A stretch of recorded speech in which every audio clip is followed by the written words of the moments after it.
ঠাইত আছে ইয়াত তো প্ৰতিটা ঠাইত আমি দেখিছোঁ এই কেইটামান কাৰণেই মূলত দায়ী থাকে এটা এটা আপোনাৰ অধিক গতি দ্বিতীয় হ'ল ড্ৰাংক এণ্ড ড্ৰাইভ হেলমেট নিপিন্ধা এই টেলিফোন লৈ কথা কোৱা ৰং ছাইড ড্ৰাইভিং এই ছিট বেল্ট ইত্যাদি ছিট বেল্ট আজিৰ যিটো চৰ্চা হৈছে যে ছিট বেল্ট পিন্ধা অলপ ৰাইজে আৰম্ভ কৰিছে আমি এতিয়াও যদিও মানে যথেষ্ট পেনাল্টি আমি দিছোঁ কৰি আছোঁ যথেষ্ট পেনাল্টি আমি কৰি আছোঁ ইয়াতে ড্ৰাইভিং অন ৰং ছাইডে হৈছে আপোনাৰ 11%, আসামত হৈছে অল ইণ্ডিয়া লেভেলত অনলি 5%, আমাৰ ইয়াতে বেছি drunk and driving all India লেভেলত 2%, বাট অসমত 4%.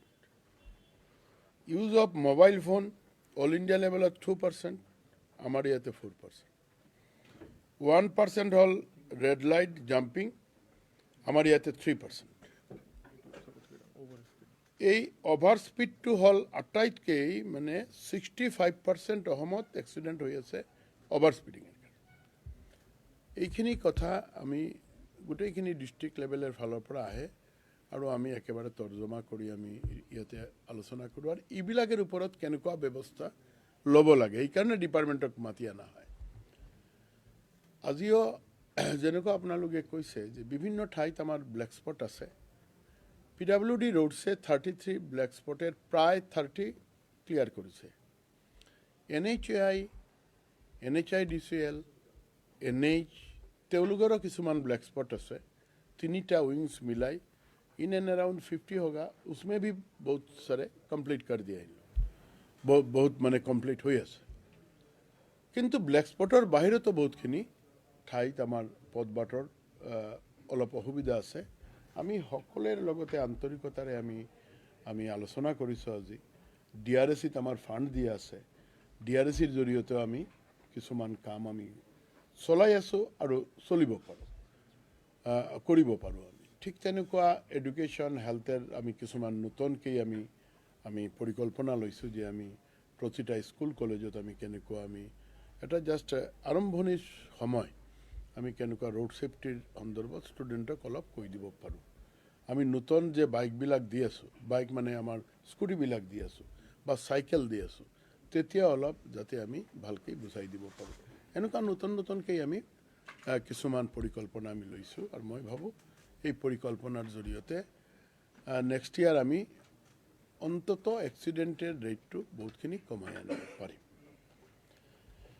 এতিয়া আপুনি কৈছে হয়, আপুনি জ্ঞাত যে আমি আমাৰ বিভাগেৰ হৈ আমি যোৱা মাহৰ 19 তাৰিখ আমি আৰম্ভ কৰিছিলোঁ আমাৰ পথ সুৰক্ষা জন আন্দোলন.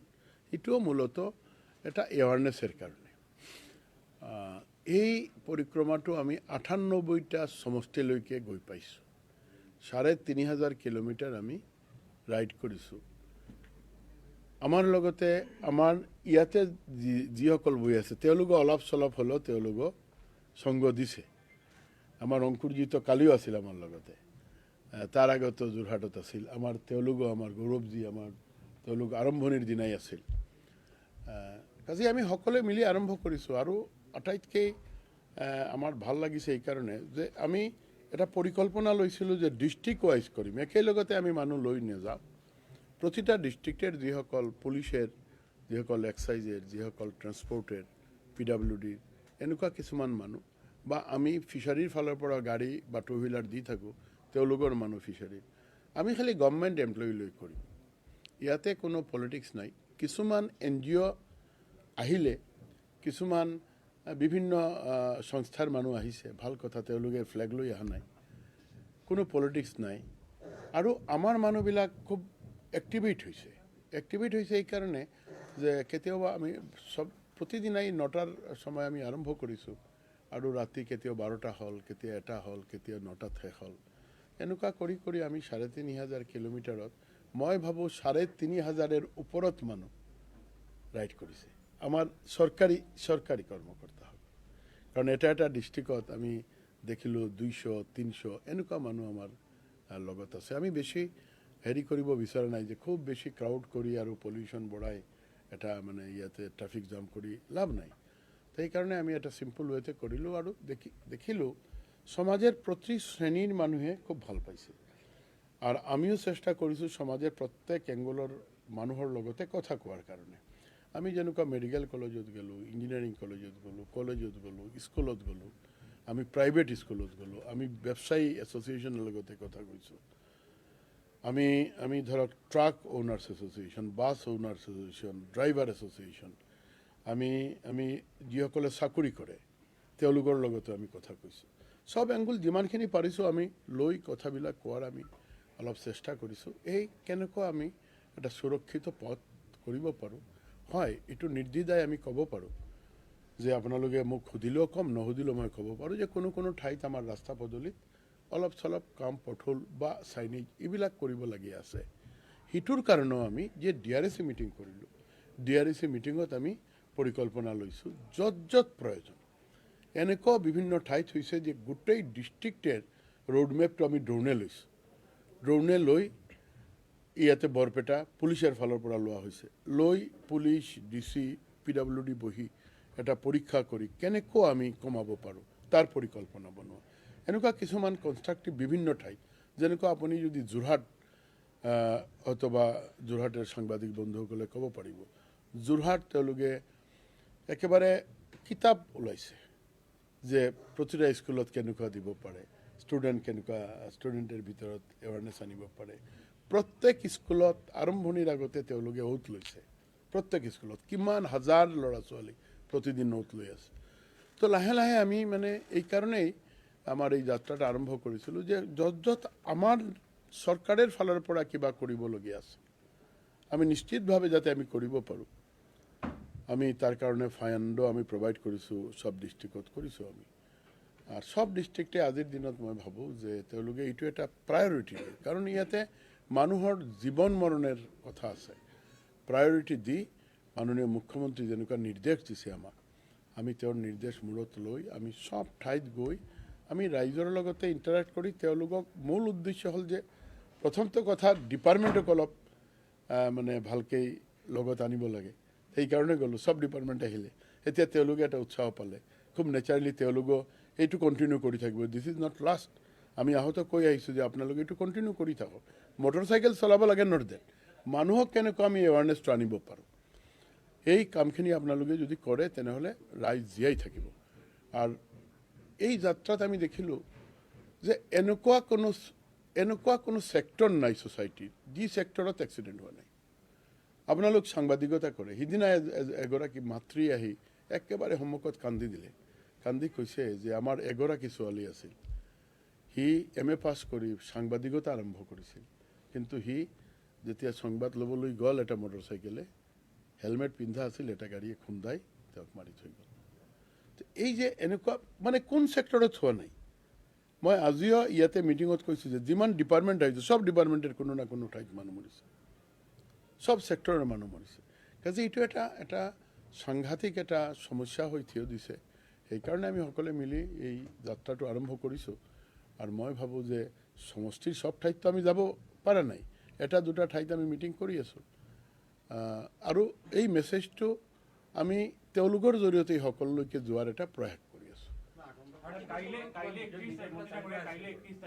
কাইলে দিনটোৰ কাৰণে ধৰক কি নিৰ্দেশনা থাকিব তেনেকে আৰু এটা কথা যে প্ৰচাৰটো বহুতো হয় কিন্তু 31 তাৰিখে দুৰ্ঘটনাটো কিন্তু সমানে একে দেখা যায় মুষ্টিমেয় কেইজনমান DTOয়ে হওক বা MBI আপুনি ক'ব পাৰে যে মুষ্টিমেয় কেইজন দুজন MBI DTOৰ বাহিৰে আন জিলাত যিদৰে আপোনালোকৰ প্ৰচাৰ হ'ব লাগিছিল ঠিক তেনেদৰে কিন্তু প্ৰচাৰ হোৱা নাই ক'ৰবাত নহয় ক'ৰবাত সেয়া ৰৈ গৈছে ঠিক একেদৰে 31 তাৰিখৰ পৰা যিটো নতুন বছৰ হ'ব নতুন বছৰ দুৰ্ঘটনা প্ৰতিৰোধৰ কাৰণে কি বিভাগে মানে কেনেকুৱা ধৰণৰ পদক্ষেপ ল'ব চাওক আমাৰ এইবাৰো আমি খুব ষ্ট্ৰং লৈছোঁ এইবাৰতো যোৱাবাৰতকৈ আৰু অলপ ষ্ট্ৰং কাৰণ আৰু বেছি মানুহ মৰিলে যোৱাবাৰতকৈ কাজে এইবাৰ যাতে 31টো একেবাৰে নিৰ্বিঘ্নে মানুহ যাব পাৰে প্ৰথম কথা হ'ল আজিও এক্সাইজ আহিছিল এক্সাইজক কৈ দিয়া হ'ল মানে এক্সাইজ পুলিচ আৰু ট্ৰেন্সপৰ্ট তিনিটা বিভাগে 24 আৱাৰ্ছ পাহাৰা দিব আপোনালোকে দেখিছে ইণ্টাৰচেপ্টাৰ আমি খুব বেছি দিলোঁ এইবাৰ আমি পুলিচকো দিছোঁ 10টা তাৰ আগতেও প্ৰতিখন ডিষ্ট্ৰিক্টত আছেই আমি প্ৰায় 350 দিলোঁ নেকি ব্ৰেথ এনালাইজাৰ আগতে আমাৰ বহুত ব্ৰেথ এনালাইজাৰ আছে এইবিলাক লৈ গৈ মানে একেবাৰে ৰাস্তাৰ ওচৰত বহি থাকিব এতিয়া নিৰ্দেশনাটো নতুন একো নাই মদ খাই উৎপাত কৰিব নালাগে মদ যদি কোনে খাইছে তেওঁৰ নিয়ম নীতিৰ আধাৰত ক'ত খাব হয় আমাৰ বিভাগ কিন্তু আমাৰ বিভাগ দুটাই বিভাগ আমাৰ এক্সিডেণ্টটো ইয়াতে হৈ আছে বাট মই বাৰম্বাৰ কৈ আছোঁ যে মদ মই আৱিষ্কাৰ কৰিছোঁ নেকি মই খোৱাৰ কাৰণে আমি কৈছোঁ নেকি মদ খোৱাৰ কাৰণে আমাৰ মুখ্যমন্ত্ৰীয়ে ক'লে নেকি মদ খোৱাৰ কাৰণে প্ৰধানমন্ত্ৰীয়ে কৈছে নেকি যিজনে খায় তেওঁৰ পিতৃ মাতৃয়ে কৈছে নেকি তেওঁৰ শিক্ষাগুৰুৱে তেওঁৰ দীক্ষাগুৰুৱে কৈছে নেকি কোনে কৈছে সি খোৱাৰ নিয়ম নীতি জানে সি কাৰণে সি খোৱা শিকিলে এতিয়া নিয়ম নীতিৰ অধীনত খাব লাগিব বাটত আহি কিয় ড্ৰাইভিং কৰি খাব লাগে কিয় খাব লাগে এতিয়া বহুত মানুহে বিভিন্নভাৱে কথা কৈ থাকিব কৈ থাকে ব্যৱস্থাও আছে বাৰ আছে ইয়াতে বহি খোৱাৰ কাৰণে বাৰ নহয় বাৰটো বাৰ নহয় মদের দোকানের একটা টাইম লিমিট আছে কিবা যদি লেট নাইটত যদি সি লৈছে লেট নাইটত খাক ইয়াতে বহি খাব লাগিব তেওঁ যদি খোৱাৰ পাছতে তেওঁ ভাবে তেওঁৰ বেলেঞ্চ নাই তেওঁৰ লগতে মানুহ ৰাখিব লাগিব কাজে এই ক্ষেত্ৰত খোৱা শিকিছে তেওঁৰ নিজৰ ইচ্ছা দেখিছে কোনো মানুহে কৈ দিয়া নাই কোনো মানুহে এনকাৰেজো কৰা নাই মদ খোৱা ভাল নহয় আমি বাৰম্বাৰ কৈ আছোঁ তাৰ পাছতে যদি খাইছে তে সি তেওঁৰ নিজৰ দায়িত্বত খাক নিজৰ দায়িত্বত চলক এই কথাটো আমি বাৰম্বাৰ কৈ আছোঁ আৰু সেইটো দেখাৰ কাৰণে 31 তাৰিখ আমাৰ ডিপাৰ্টমেণ্ট সক্ৰিয়ভাৱে ভূমিকা ল'ব সব ডিপাৰ্টমেণ্টে ল'ব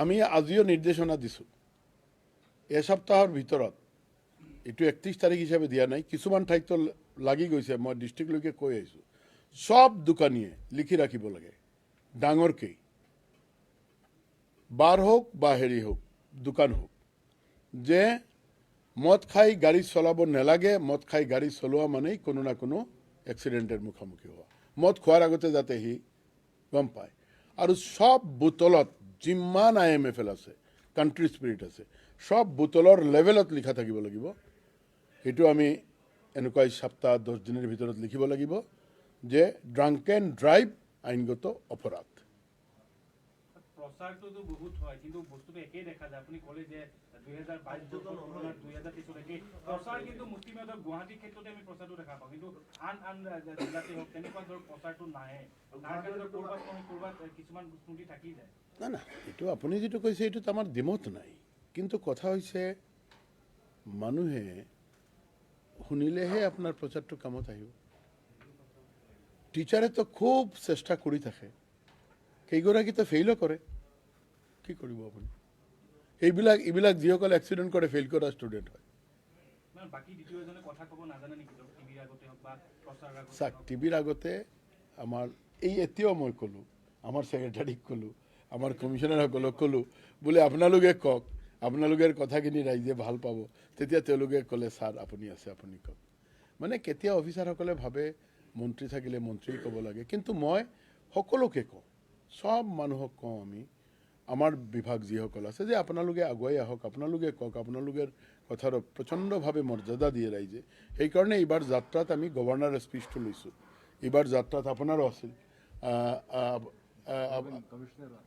কমিশ্যনাৰ মানে ৰবীন কুমাৰ যি আছিল তেতিয়া তেওঁলোকৰ লৈ আমি যাত্ৰাটো আৰম্ভ কৰিছোঁ তেওঁলোকৰ কথাবিলাকো আমি যাতে ৰাইজে গম পায় ডিজিপি সাহেবৰো আছিল ময়ে ভাবোঁ আপুনি যেনেকুৱা কৈছে যে হয় আমাৰ অফিচাৰসকলে তেওঁলোকে ডিষ্ট্ৰিক্ট ৱাইজ তেওঁলোকে কওক আমাৰ কোনো হেৰি নাই তেওঁলোকে কওক কিন্তু এই কোৱাটোতো আহিব লাগিব সেইটোৱে কথা আজিকালিতো বহুতখিনি মিডিয়া ওলাইছে বিভিন্নভাৱে ওলাইছে তেওঁলোকে ক'লে ভাল যোৱা বছৰ গুৱাহাটীৰ ক্ষেত্ৰতে প্ৰচাৰ বহুখিনি কৰা হৈছিলে কিন্তু দুৰ্ঘটনাৰ যিটো পৰিমাণ কিন্তু একেই থাকিলে একে নহয় অলপ বাঢ়িলে মইতো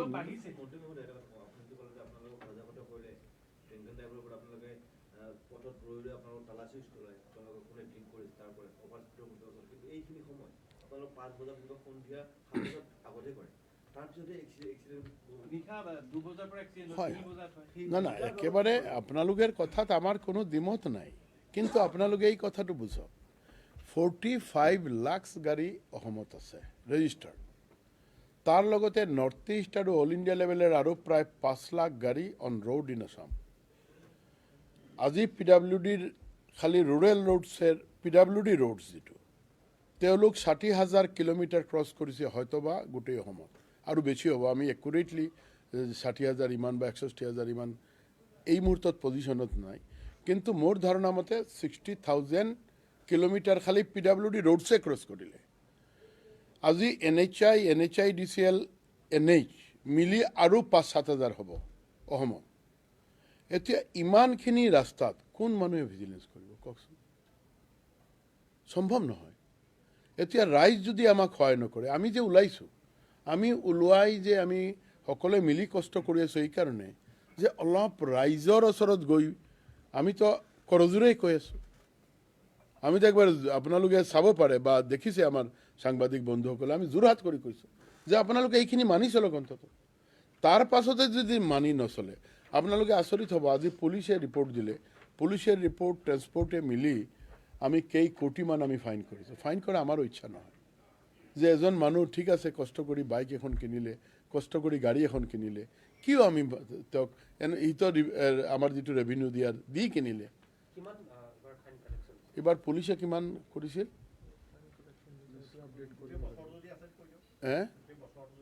হয় গোটেই আমাৰ কেছ হৈছে এপ্ৰিল টু নৱেম্বৰ আছে স্যাৰ। এপ্ৰিল টু নৱেম্বৰ আছে ইয়াতে কি 2,47,074 742 এটো 2022 2022 আর 2023 টোটাল অফেন্স কেস ইটো তো অফেন্স হয়েছে 4.5 লাখ কেস 4.5 লাখ মানে খালি অফেন্স মানে অফেন্স যেটোৱে কৰিছে ইমান 2 লাখ মানে কিমান টকা হ'ব আপোনালোকে 81% আমি বেছি অফেন্স কেস ৰেজিষ্টাৰ কৰিছো और ओवर स्पीडिंग জন আমাৰ বহুত ডাঙৰ কজ হয় এক্সিডেন্টৰ আগতে 58,000 কেস হৈছে 2022 চনত এপ্ৰিল টু নৱেম্বৰ মাহতলৈকে। এই বছৰীয়া এপ্ৰিল টু নৱেম্বৰ 1,52,000 আমি ওভাৰ স্পিডিং কেস কৰিছো। তিনিগুণ হৈছে 81.29% ইনক্ৰিজ হৈছে যোৱাবাৰতকৈ অফেন্স ওভাৰঅল অফেন্স কেস আমি জন কৰিছো। এটো দি দিম কেছৰ সংখ্যা ইয়াতে খুলিলে আপুনি পাই যাব, এটা প্ৰিন্ট কৰি দিব।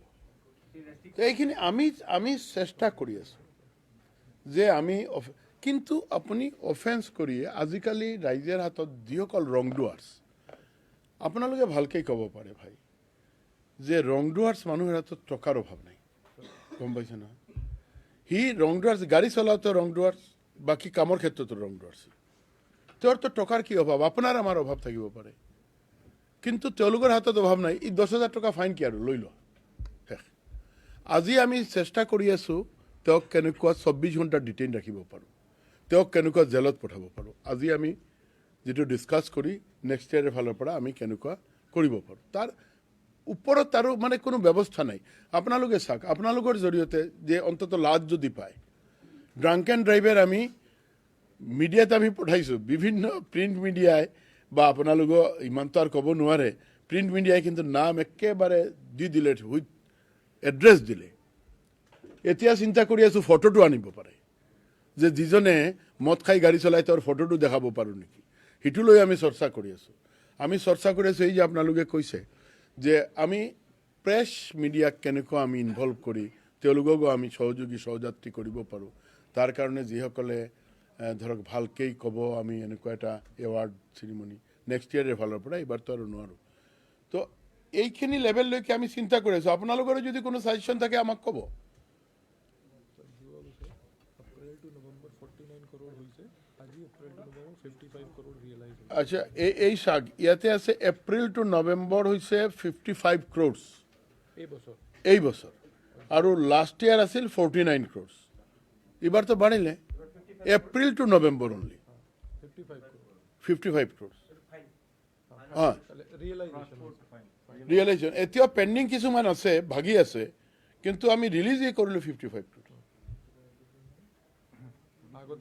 ইমান পেনাল্টি হোৱাৰ ফাইন হোৱাৰ পাছতো এইখিনি আমি কৰাব নোৱাৰোঁ। ভিজিলেন্স কৰে, কোনো মানুহ নগ'লে কেনেকুৱা ফাইনটো লয়, গৈ আছে, কিন্তু কিমান যাব? 50 লাখ গাড়ীত কিমান ভিজিলেন্স কৰিব?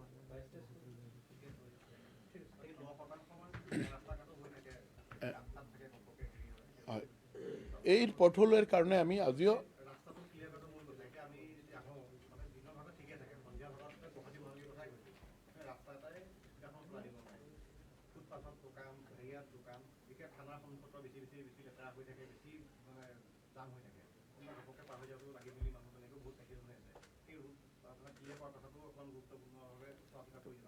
road safety audit road safety এটা অডিটো আমি কৰি আছোঁ এই মুহূৰ্তত। আপুনি যেতিয়া যোনদাই কৈছে ৰোড ছেফটি অডিটেৰ কাম চলি আছে এতিয়া, ক'ত ক'ত এনেকুৱা ব্যৱস্থা আছে।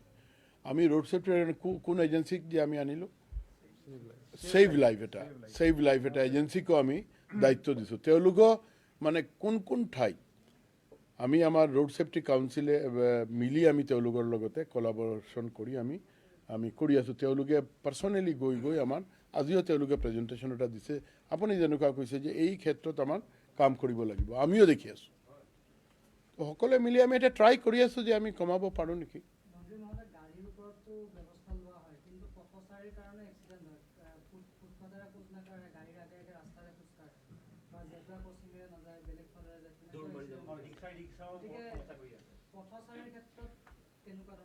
চাওক, পথচাৰীৰ ক্ষেত্ৰত ব্যৱস্থাটো এই ভাই এৱাৰনেছ ছাড়া এতিয়া আপুনি কওক, স্বাধীনতাৰ অমৃতকাল চলি আছে। এতিয়া আপুনি এটা কথা নিজে চিন্তা কৰি লওক, স্বাধীনতাৰ অমৃতকাল ৭৬ বছৰ ক্ৰছ কৰিলোঁ, এতিয়া লেফ্ট ৰাইট বুজা নাই। সেই পথচাৰীটো কোন হয়? এতিয়া লেফ্ট ৰাইট আমাৰ বুজাব লাগে, জেব্ৰা ক্ৰচিং, স্পীড কণ্ট্ৰল, এইবিলাক কথা মানে কিছুমান আচৰিত কথা। আজি চাওক, আমি কিমান কষ্ট কৰি আছোঁ সকলোৱে মিলি। মই আমাৰ কথা কোৱা নাই, চব ডিপাৰ্টমেণ্ট, চব মানুহ, অসমৰ ৰাইজে এটা বিচাৰিছে যে অসমখন এটা ধুনীয়াকৈ এটা ঠাইত লৈ যাব পাৰোঁ নেকি। চেষ্টা চলি আছে চব এংগুলৰ ফালৰ পৰা, আপোনালোকৰ ফালৰ পৰা। কিন্তু আমি দেখি আছোঁ যে এই কিছুমান কাৰণত মানুহ নিশ্চিন্তে বাটত খোজ কৰিব পৰা নাই। কাজে এই ক্ষেত্ৰত চব মানুহৰ দায়িত্ব হয়। কাৰণ মানুহবিলাক আমি আজিৰ দিনততো কেতিয়াও আমি ক'ব নোৱাৰোঁ যে আমি একেবাৰে নুবুজো, নাজানো। সৰু সুৰা মেটাৰ লৈ মানুহে ডাঙৰ ডাঙৰ কথা ক'ব পাৰে।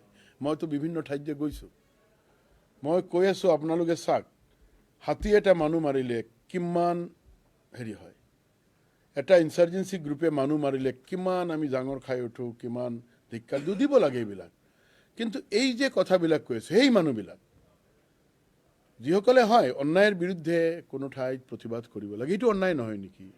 মদ খাই গাড়ী চলাই আছে, তোমাৰ বন্ধুৱে চলাই আছে, তুমি তেওঁক বিৰুদ্ধে কথা ক'ব নোৱাৰা নেকি? কথা ক'ব পাৰে। এতিয়া চাওকচোন, বহুত মানুহ এই যে পথচাৰীক খুন্দিয়াই থৈ গ'ল, আপুনি গৈ চাব যে সেই গাড়ীটো এজন ড্ৰাইভাৰে চলোৱা নাই। এতিয়া পাছতে আকৌ সেই মানুহজন, সিহঁতৰ গৈ চাওক, ধনী মানুহ, জ্ঞানী মানুহ, সি আৰু এটা ড্ৰাইভাৰ আৰু লৈ আনে। কি কৰিব পুলিচে? সিটো এই 50 লাখ গাড়ীত কাক খুজি ৰাতি 2টাত মাৰি থৈ গ'ল। এতিয়াতো ইমান 60-65,000 কিলোমিটাৰত ক'ত পাহাৰা দিব পুলিচে? এতিয়া যিজনে আহি ক'লে যে আমি এক্সিডেণ্ট কৰিছোঁ, তেওঁৰ কিছুমান আইনগতভাৱে সুবিধা আছে। সেই মানুহটো, যি মানুহটোৱে মানুহটো মাৰিলে, সেই মানুহটোৰ কি মানুহ নহয় নেকি? তেনেহ'লেতো কৈ দিব লাগে যে আমি মানুহ নহওঁ।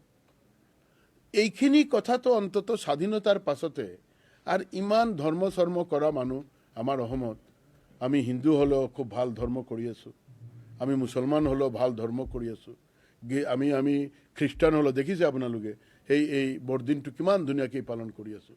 আমি ধাৰ্মিকভাৱেও আমি বহুত আগতে আছোঁ, টকা পইচাটো আমি কম নাই। তাৰ পাছতে এই জ্ঞানটো কিয় নাই? মানৱতা আহিব লাগে। সেইকাৰণে আমি আৰম্ভ যিদিনা কৰিলোঁ, আপোনালোকে দেখিছে, আপোনালোকৰ জৰিয়তে আপোনালোকৰ সন্মুখত আৰম্ভ কৰিছিলোঁ। আমি ভূপেন হাজৰিকাৰ ওচৰত গৈ সেৱা কৰি আমি ওলাইছিলোঁ। আমি কোনো মন্দিৰ, মছজিদ, গীৰ্জাত যোৱা নাই। কিয় যোৱা নাই? সকলো ধৰ্মৰ আচল কথা হ'ল মানুহ মানুহৰ বাবে। সেই মানুহবিলাক চাই মেলিতো ভূপেন হাজৰিকাদেৱে এই গানটো, এই কথাটো ৰচিছিল। এতিয়া আমি মানুহবিলাকে কিয় মানুহৰ কাৰণে অলপ চিন্তা নকৰোঁ, নিজৰ কাৰণে অলপ চিন্তা নকৰোঁ? কৰিব লাগিছিল নহয় এই ক্ষেত্ৰত আপুনি কৈ কিমান তথাপি আমি ট্ৰাই কৰি আছোঁ থেংক ইউ আপোনালোকক একেবাৰে ধন্যবাদ আৰু নৱবৰ্ষৰ শুভেচ্ছা